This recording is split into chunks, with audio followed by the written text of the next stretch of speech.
What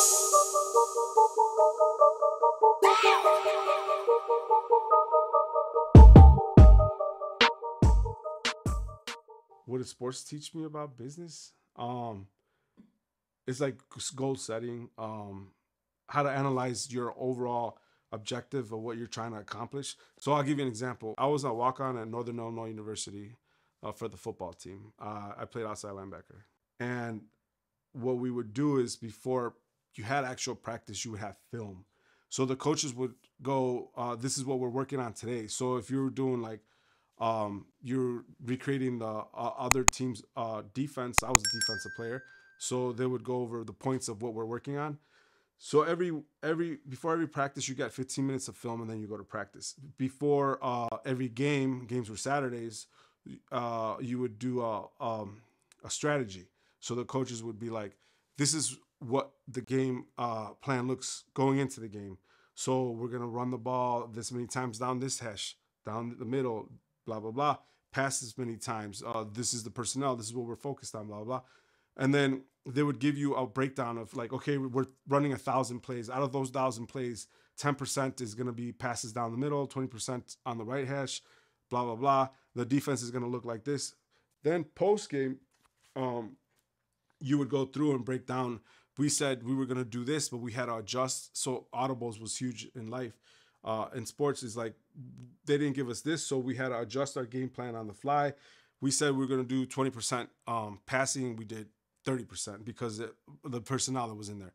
So it's just more like game planning and micromanagement. Like when you start to break down anything in business or in life or in goals, whatever you want in life, you make a plan and you literally like it's this wide. So the best thing easy example, I'm trying to make $1,000, save it within a month, 30 days, whatever.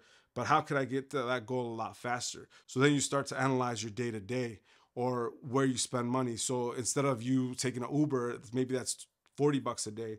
Now you're getting a divvy or you're riding the blue line or the train or whatever, or you're walking. So now you just got a little closer to your goal. But then if you really start thinking about it, then eating out, like, okay, I'm spending $100 eating out every day. That's a lot of money. Now, you're going and buying $100 worth of groceries for the week, and then you're like, well, shit, I have these shoes that I haven't worn in months or they're brand new. I bought them just off a whim. Now I could resell them for a profit. You could make that 1,000 in a week and not even realize that you could actually make 2,000 in a week just because you look around and see what you're not using, what you're doing, your spending habits. That's just one thing. Weight loss is another thing. Sports taught me a lot about like if you really want it, you become obsessed with it and that's all you think about, you know. And then also like the 10,000 hour rule. If people have hammered that over and over, the more you become obsessed with it, the more you work at it every day. That means you get to expert level a lot faster. So weight training, like understanding your game plans, what your goals are. If that's all you focus on, then you'll get to a lot faster. And that's my opinion. I don't know if it's right or wrong, but that's just what I saw. So yeah, the obsession in a good way, the healthy way, is important because there's obviously like unhealthy, obsessions. But it's just like you're constantly thinking about it, constantly thinking about how you could improve whatever it is your objective. Like it's easy with sports, like to break it down. Like I wanted to bench 3 plates. I did get to 3 plates, and actually more than 3 plates. But it's like, how do I achieve that objective? So it's like if it doesn't help to get where you were trying to go, then it's not for you. So for example, like the goal of, you know, benching 3 plates. Somebody invites me to a party. Somebody invites me to go hang out, play some video games. I could go to the gym, but if it's gonna distract me from my objective, then I don't do it. So when you start treating things like that, so the objective is whatever, right?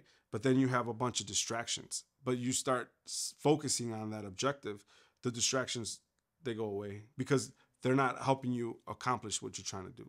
So I think it's obsession and focus.